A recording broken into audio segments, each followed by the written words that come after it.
Roger, TV certificate's in. And we're getting a picture on the TV. أي حاجة في الدنيا، أي حاجة في الحياة وفي الكون اتعلموها البشر، وأي علم أتقنه البشر، وأي اختراع اخترعوه البشر وتوصلوا إليه، هو كان نتاج لسؤال ليه في الأول.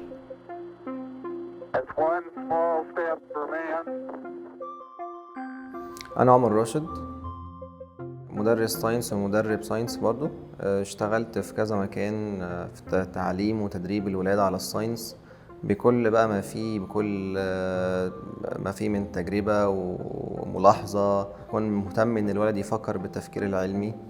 اهم ما يميز مهنتي بقى ان انا بعرف الولاد العالم، يعني الولاد من خلالي بيشوفوا الدنيا، عايز يعرف ده ايه، ده ليه. كل حاجة بالنسبة لنا احنا ككبار شيء مألوف جدا وبديهي ومسلم، هو بالنسبة للولد حاجة غريبة جدا. طول ما الإنسان ما بيعرف حاجة جديدة بنفسه بيحس إن هو عمل إنجاز كبير جدا، وفعلا بتبقى إنجاز كبير جدا بيقوده بعد كده لأن هو يطبق اللي هو اكتشفه دوت في إنه يستخدمه بقى في يعمل بقى بيه اختراع، يعمل بيه نظرية، يتوصل إلى معرفة أعمق عن الكون اللي هو فيه. إنما مش العلوم المملة، العلوم من أمتع ما يكون. إحنا للأسف في المدارس اتعلمنا بشكل تقليدي جدا. حط مش عارف حمض الكبريتيك على صوديوم هيدروكسيد هيطلع لك ملح وميه. ايه طب ايه حمض الكبريتيك ده؟ ما تسالش. طب ايه الصوديوم هيدروكسيد؟ ما تسالش. فبالتالي بقى ما هو شويه كلام انا مش فاهم اصلا ايه معناه، بس انا بعرفه علشان اعدي. فالممل مش العلوم، الممل هو طريقه توصيله واسلوبه عامل ازاي. وده جدير بانه يطفش اي حد من اي حاجه حلوه. على مر السنين كان الإنسان بيبص للطيور ويسأل هي بتطير ليه؟ وإحنا ليه ما بنطيرش؟ يعني دايما كلمة ليه بتبقى هي المفتاح اللي بيفتح لك الباب إنك تعرف. بيجي بعد كده يدرس الطيور يقولك دي الطيور فيها مخصصة بشكل، معمول الجناح بتاعها بشكل ديناميكي خفيف جدا، العظم بتاعها مختلف عن العظم بتاعنا، أنا مش ممكن أبقى زيها. ويبدأ يركب طيب جناحات، شوية ينجح شوية يفشل، بعد كده طب بقى يسأل أصلا هو إيه اللي بيخلي الطيور تطير.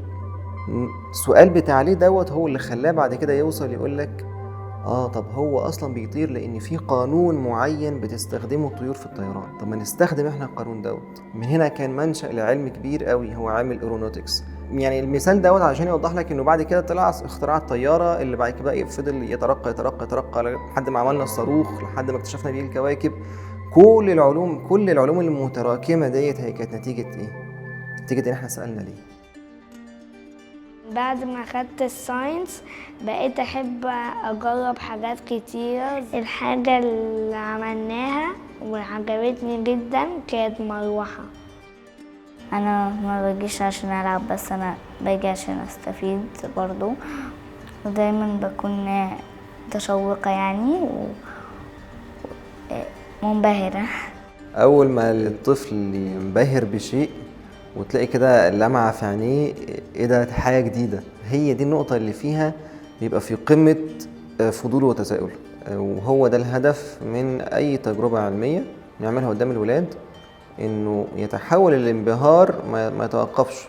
لان الهدف مش انك تبهره، انما الهدف انك لما تعرفه حاجة جديدة يبدأ يتساءل ويعرف، فياخد المعلومة دي تشده اكتر.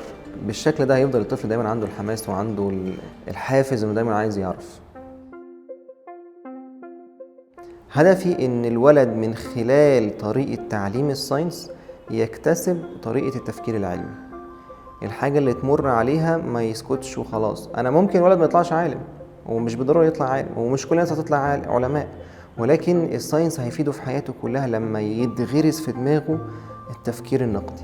التفكير النقدي وطريقة التفكير العلمي هتفيده بقى لو طلع عالم، طلع شاعر، طلع فنان، طلع أي حاجة. أنا عايز يبقى ليه تفكيره المستقل بنفسه، لازم يفكر في كل حاجة بيعملها، لأن الشخصيات دي هي اللي هتصنع التاريخ.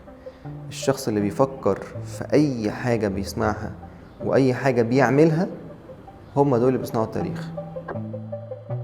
Okay, we can verify the position, the opening I ought to have on the camera. But very insignificant amount.